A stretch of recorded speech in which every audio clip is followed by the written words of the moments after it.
Assalamualaikum warahmatullahi wabarakatuh. Perkenalkan, nama saya Fitratul Ain dengan NIM 3521072 kelas hadis BKPIC. Di sini saya akan mengumpulkan tugas UAS hadis dengan tema Personal Social Guidance. Langsung saja. Bismillahirrahmanirrahim. Ana Abi Umamata qala inna fatasyaban atan Nabi sallallahu alaihi wasallam.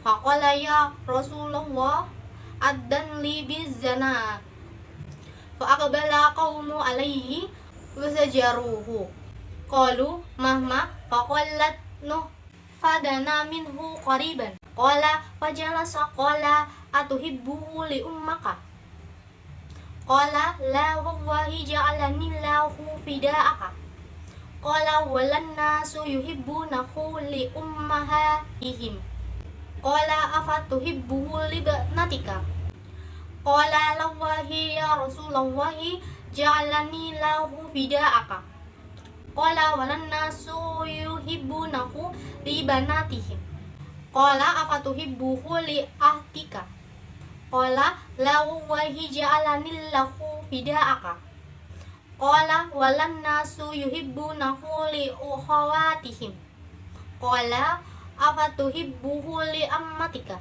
qala lawahi ja'alani lahu fida'aka qala walau nasu yuhibbunahu li ammantihim qala afatuhibbu li khalatika qala lawahi ja'alani lahi fada'aka qala walan nasu yuhibbunahu li khalatihim fawadu'a yadauhu alaihi wa qala lahumma maghfir danna wa tahhir qalbahu wa hassin farjau falam yakun ba'du zalikal fatakal tafitu ila syai. Artinya, dari Abu Umamah telah berkata, sesungguhnya seorang pemuda datang kepada Nabi SAW seraya berkata, ya Rasulullah, izinkan aku untuk berzina. Maka orang ramai pun berpaling kepadanya sambil menahannya dan mereka berkata, jangan, berhentilah kamu dari berkata sebegitu.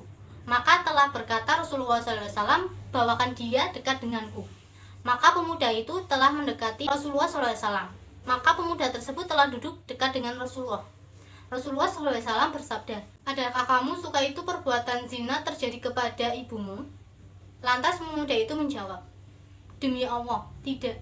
Aku lebih sanggup aku jadikan aku tebusan kematianku bagimu. Rasulullah SAW menyambung, begitulah juga halnya orang ramai tidak suka hal itu terjadi kepada ibu-ibu mereka. Rasulullah SAW bersabda lagi, adakah kamu suka itu perbuatan zina terjadi kepada anak perempuanmu? Lantas pemuda itu menjawab, demi Allah tidak, aku lebih sanggup aku jadikan aku tebusan kematianku bagimu. Rasulullah SAW menyambung, begitulah juga halnya orang ramai tidak suka hal itu terjadi kepada anak-anak perempuan mereka. Rasulullah SAW bersabda lagi, adakah kamu suka itu perbuatan zina terjadi kepada saudara-saudara perempuanmu? Lantas pemuda itu menjawab, demi Allah tidak, aku lebih sanggup aku jadikan aku tebusan kematianku bagimu. Rasulullah SAW menyambung, begitulah juga halnya orang ramai tidak suka hal itu terjadi kepada saudara-saudara perempuan mereka. Rasulullah SAW bersabda lagi, adakah kamu suka itu perbuatan zina terjadi kepada bibimu? Lantas pemuda itu menjawab, demi Allah tidak, aku lebih sanggup aku jadikan aku tebusan kematianku bagimu.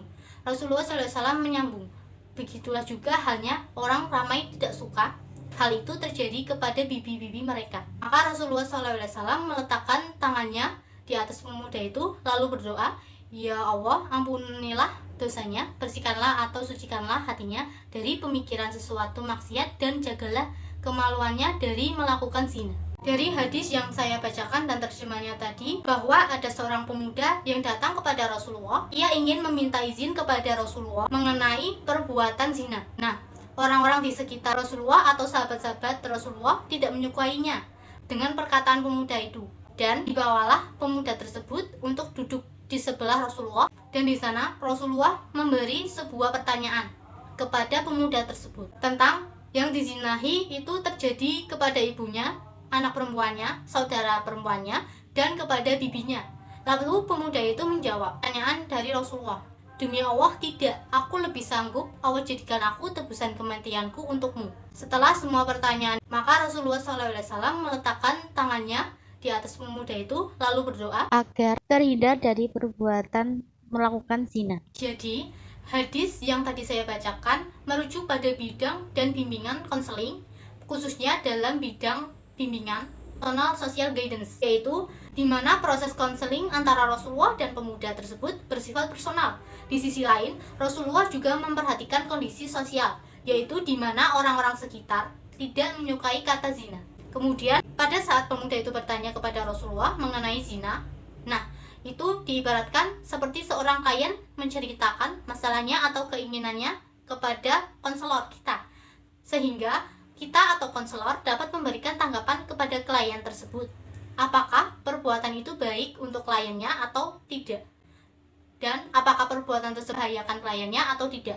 Rasulullah mengajukan pertanyaan tandingan terhadap pertanyaan pemuda sebelumnya, yang mengungkapkan bahwa selama konseling, konselor harus memberikan jawaban, di mana jawaban tersebut nantinya dapat membuat klien memikirkan keinginannya, sehingga klien dapat mengambil keputusan yang baik sebagai tujuan akhir dari proses konseling.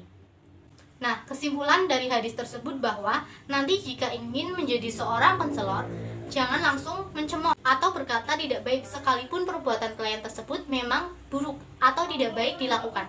Tetapi kita mendekatkan terlebih dahulu kepada klien dan membalikan pertanyaan perbuatan klien tersebut jika terjadi kepada anggota keluarganya atau sebaliknya, agar klien dapat memikirkan lagi apakah perbuatan tersebut baik atau tidak untuk dilakukan. Sekian dari kesimpulan hadis yang saya jelaskan. Kurang lebihnya mohon maaf, semoga bermanfaat. Wassalamualaikum warahmatullahi wabarakatuh.